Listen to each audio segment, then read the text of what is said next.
What's up, everybody? In today's video, I am going to be going over players that were ranked way too low in the NFL top 100. When I say too low, just think that number 1 is the top of the list, number 100 is the bottom of the list. So like if a player was ranked 80 and I thought they should have been 50, then they're ranked too low. I know it's kind of weird with the numbers. I'm going to spit some stats out to you guys, then we're going to talk about why said player should be ranked higher. I've got 10 guys. I'm gonna try to fly through some of them quick, but I do have like hard stats for you guys to prove it, not just like my beliefs. Remember, also these are my opinions, so if you disagree, no need to like freak out. Just like let me know in the comments what you think. But the NFL top 100 this year was, I think it was pretty crazy. It definitely worked because it got NFL Network a ton of buzz and a ton of negative feedback. Like tons of players were too low or not even in it. I'm pretty sure Eagles fans were pissed that Carson Wentz wasn't in it. Josh Allen was. I can't really... The players voted, so, you know, they're actually playing in the games and not watching them, and maybe they don't see all the games, but the players voted, so we're going to go by that. I'm going to let you guys know who I think should have been moved up, who I think should have been moved down. Today's video, though, is only players I think that should be moved up. I'll probably post a video later this week, maybe even tomorrow, on the players that were ranked too high that I want to see moved down. If you guys enjoy these type of NFL videos, definitely leave a like and subscribe to the channel, and let's get into the list. All right, so coming in at number 10 for this list, Myles Garrett was ranked at number 80, which I think is way too high because Myles Garrett can take over games. I mean, we've seen it. He beat the shit out of Mason Rudolph with his helmet. That has absolutely nothing to do with his ranking. But I think Myles Garrett should have been ranked higher. Remember, he only played 10 games because he got suspended. But in those 10 games, he had 10 sacks. So that's weeks 1 through 10, he had 10 sacks. The first 3 weeks of the season, he had 6 sacks. In those 10 games, he had 11 tackles for loss, 18 quarterback hits, and 2 forced fumbles. So I took the average of his stats within the 10 games and then set it to 16. If he played all 16, he was on pace for 16 sacks, 18 tackles for loss, and 29 quarterback hits. So, I mean, Myles Garrett, he was playing at a very high level in the NFL. And I think 80 just doesn't really go to show like how good he was last season. Just to put those stats in perspective with you guys, Von Miller was voted 26th on the NFL top 100, which I mean that's a pretty good number right there. 26. Myles Garrett was 80. Von Miller played 15 games last season. In those 15 games, he had 9 sacks, 46 tackles, and only 10 tackles for loss. He had 20 quarterback hits, which I mean, in 10 games, Myles Garrett had 18. I don't see how there can be, what is it, 54? A 54 spot difference between Von Miller and Myles Garrett when Myles Garrett only played 10 games and his stats were better than Von Miller's in 15 games. Like, I'm not a big PFF guy, but I just looked at their PFF grades. Myles Garrett was graded at 86.5 on the year, and Von Miller was graded at 79.3. Now, I'm not saying Von Miller is a bad player, but I was just going based off of his stats at 26 and Myles Garrett's stats at 80. I think that gap is way too big. I think Myles Garrett maybe should have been in the high 50s, maybe low 50s range, somewhere in there, but I just think 80 is not the right spot for him. Another edge rusher that I thought was ranked a little bit too high, coming in at 48, Zadara Smith of the Green Bay Packers. Last season, Smith played 16 games. He had 13.5 sacks, 55 tackles, 41 of those being solo tackles, and 37 quarterback hits, which, I mean, I watched a couple Packers games last year, and Zadara Smith, he's a baller. He is very good. I think, what was he at? Zadara Smith at 48. I think you could have shaved maybe 10 off of that, 38, maybe 35, somewhere around there. And like I just compared Myles Garrett's stats to Von Miller's stats, you can also compare these stats, and Zadara Smith are just better.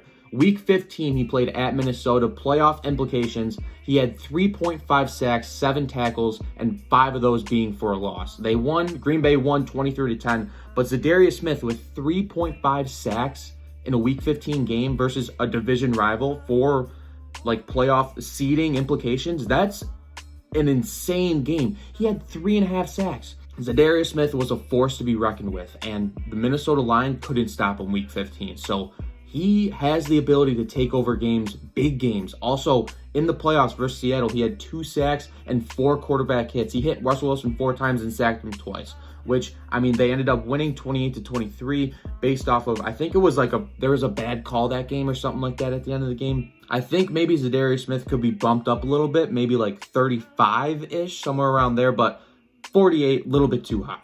Our third player on the list is Davante Adams. He was ranked at 57. He didn't play a full season last year. I watched almost all of his games, and just the way he runs routes and can explode in and out of cuts is absolutely disgusting. A couple receivers that were ranked in front of him that I think Davante Adams is far better than are Stephon Diggs at 54. Kind of hurts because I'm a Bills fan, but whatever.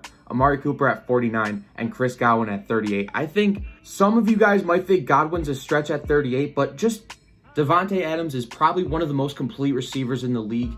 He could work on his catching like a little bit, but just like the tiniest bit. But his route running, his release, his breaks in and out of cuts, he can burn you deep. He can snap it off for a dig or a post. Like, he is disgusting. The routes are limitless. He can run the full route tree. And like, compared to some of these guys like Diggs, Cooper, and Godwin, they're very good, but I think Davante Adams is just more complete.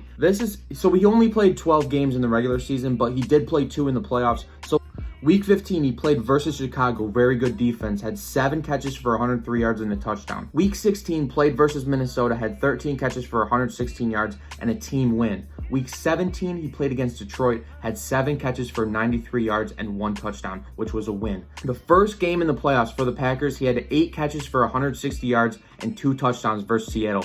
If you guys remember that game, he absolutely torched their secondary. I'm pretty sure he had a double move. It was like a 5-yard in, and then he snapped it for like a fade, and just the DB bit almost fell. And then versus San Francisco, probably the best defense in the league, he had 9 for 138. They lost that game, but his stretch to end the season and in the playoffs was gross, probably one of the best out of all the receivers that were still playing in the playoffs. 7 for 103, 13, 116, 7 for 93, 8 for 160, and 9 for 138. Yes, he didn't play a full season, and the NFL is kind of like, what have you done for me as of late? But to end the season, Davante Adams was one of the best receivers in the NFL. For his ranking, he was ranked 57. I'm thinking maybe like 37, 36, 38. Anywhere around there would be good. Godwin's at 38, just to put that in perspective. Our fourth player on this list that I think should have been ranked higher, and I mean like exponentially higher for this one, Trey White, was ranked at 47. I just really don't know about this one, guys. I'm a Bills fan, so I've watched every single one of Trey White's games. He's won games. He's clinched playoff spots for us. Listen to these players that were ranked ahead of him. Jalen Ramsey at 37, Richard Sherman at 28, and Gilmore at 9. I think he should be right there with Gilmore. My prediction for him was like anywhere from 15, 20, maybe like 13, somewhere around there. But if you listen to Trey White's stats and put him right up against Gilmore's, like in 15 games, Tre'Davious White had 6 picks, 17 pass breakups, 2 forced fumbles, and 58 tackles. Compared to Stephon Gilmore's 6 picks, 20 pass breakups, 3 more than Trey White, 0 forced fumbles, 2 less than Trey White, and 53 tackles, 5 less than Trey White. So if you put those stats up next to each other, and you had no, like, you didn't just hear this from me, you wouldn't be able to tell the difference. So 47 and 9, I think, is absolute blasphemy.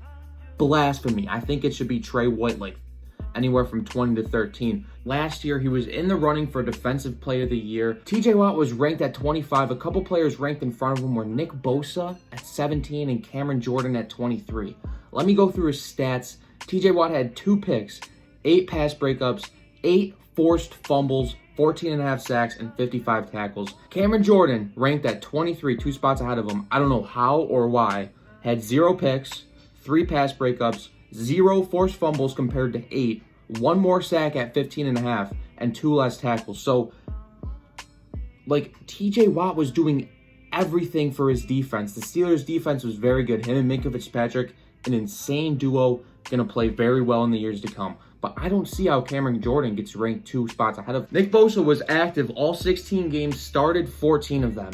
In those games, remember, he was ranked 17 in the league. Best players in the league, 17. He had 1 pick, 2 pass breakups, 1 forced fumble, 9 sacks compared to 14.5 and 15.5 with Cameron Jordan, and only 32 tackles compared to 55 and 53. He is a rookie. He is really good, but I don't see him being ranked 17. I think TJ Watt should be like anywhere from 15 to 17, maybe like 13 to 17 in that range. The last 2 players on my list, 9 and 10, I feel like they're all within the top 4. I feel like everybody kind of agrees on this, so I'm not going to dive deep into the stats, but Pat Mahomes was ranked at 4 and Aaron Donald was ranked at 3. The 2 players ahead of him were Russell Wilson and Lamar Jackson. So Lamar was 1, Russell was 2, Aaron was 3, and then Pat Mahomes was 4. I think it's pretty crystal clear that Pat Mahomes is the best player in the league. So Pat Mahomes goes to 1 for me. Like, they think Pat Mahomes is the 3rd best quarterback in the league? That honestly gives me a headache. Pat Mahomes is by far, by a long shot, the best quarterback in the league. And then I think Aaron Donald is the 2nd best player in the league. So I think you almost have to like kind of flip it. I'd go Pat Mahomes at 1, Aaron Donald at 2, Lamar at 3, and then Russell Wilson at 4, because Lamar was the MVP, so he's got to be like top 3. Got to be at least the 2nd best quarterback because of how good of a runner he is. Russell Wilson, I don't think Russell Wilson's better than Pat Mahomes, so that automatically pushes Russell Wilson back to 4, if that makes sense. So Pat Mahomes 1, Aaron Donald 2, Lamar Jackson 3, and then Russell Wilson 4, I guess, or even send him back farther. If I were to rearrange the NFL top 100, I would definitely go Pat Mahomes at 1, Aaron Donald 2, Lamar Jackson 3, Christian McCaffrey 4, and then Michael Thomas 5. But just considering Michael Thomas won Offensive Player of the Year, I think he solidifies his spot at 5. So, I mean, hopefully you guys didn't disagree with my rankings too much. I backed up all of my, all of the players that were kind of like anywhere from 80, because Myles Garrett was 80 to like 30. I backed up with stats, and then the last players on my list, I feel like everyone kind of knows what's going on with them, so I didn't feel the need to, dig deep on Pro Reference and PFF to, look up stats to prove it. But hopefully you guys agree with my list. If you don't, that's completely fine. Just let me know in the comments anything you would change, any players you think are too high. If you guys like this kind of content, make sure you smash the like button. Say what's good down in the comment section. Subscribe to the channel. That would be huge. We're trying to get to 1,400, I think. We're at like 1,380 right now. Trying to push for 1,415, maybe a little bit more before Madden 21 comes out. But, I mean, I enjoy these NFL videos, so I'm definitely going to keep doing them during the season. Hopefully you guys stick around for the ride. That being said, Jock signing out.